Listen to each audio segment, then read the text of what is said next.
Module Overview. This module provides an immersive, intensive, and highly structured study of one-point perspective, which is foundational to understanding all other forms of linear perspective. One-point perspective, also called central perspective, is a system in which all receding lines converge at a single vanishing point on the horizon line. It is widely used in architectural drawings, stage design, urban illustration, and classical paintings to portray a realistic sense of space and depth.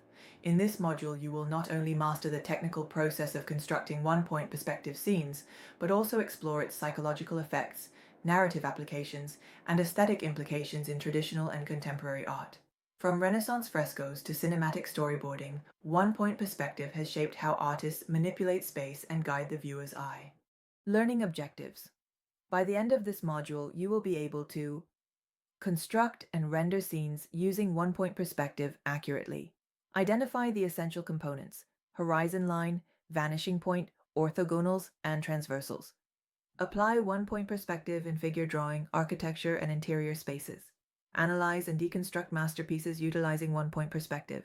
Utilize perspective grids in both manual and digital design software.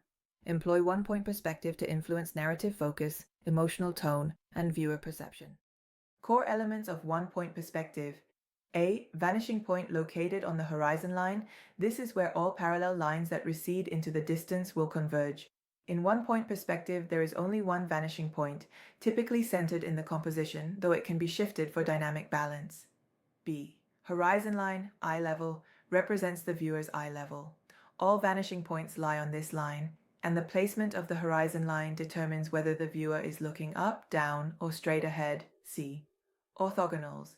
Diagonal lines that lead to the vanishing point. They create the illusion of depth and structure and are the skeletal framework for placing all receding objects.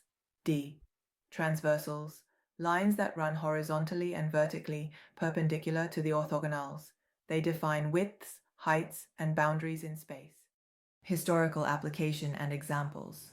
One-point perspective was famously employed during the early Renaissance, particularly by artists such as Masaccio in the Holy Trinity, circa 1427.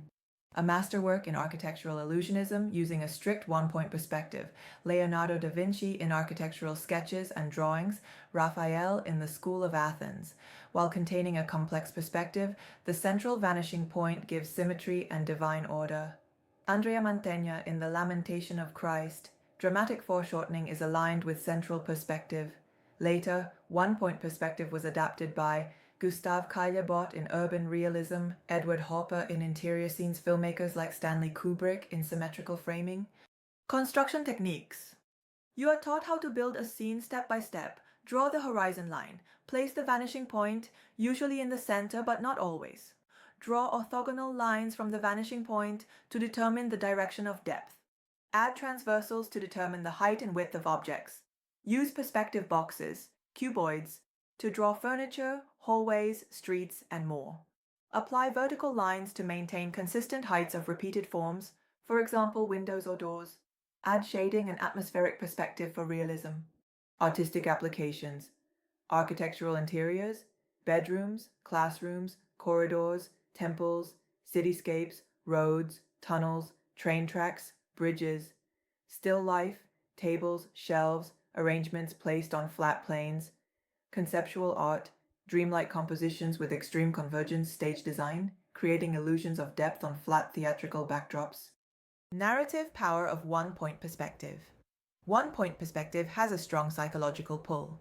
It directs the viewer's gaze into the depth of the scene and often toward a focal object or symbol, making it ideal for sacred or religious depictions, portraits framed within doorways, film scenes with central symmetry, e.g., Wes Anderson, Kubrick.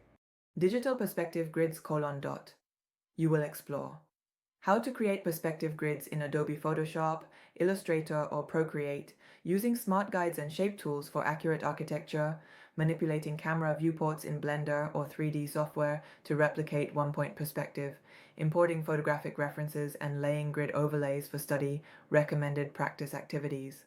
Draw a hallway or street in one-point perspective. Reproduce a master painting's perspective lines, create a sci-fi tunnel scene using converging orthogonals. Practice placing objects of equal size, e.g., poles or benches, receding correctly in space. Apply one-point perspective to a personal sketchbook composition with narrative storytelling. Mistakes to avoid. Floating vanishing points, not placed on the horizon line. Inconsistent convergence of lines. Distorted objects due to incorrect scaling. Misalignment of repeated forms. Doors. Windows. Overcrowding the scene without enough depth spacing.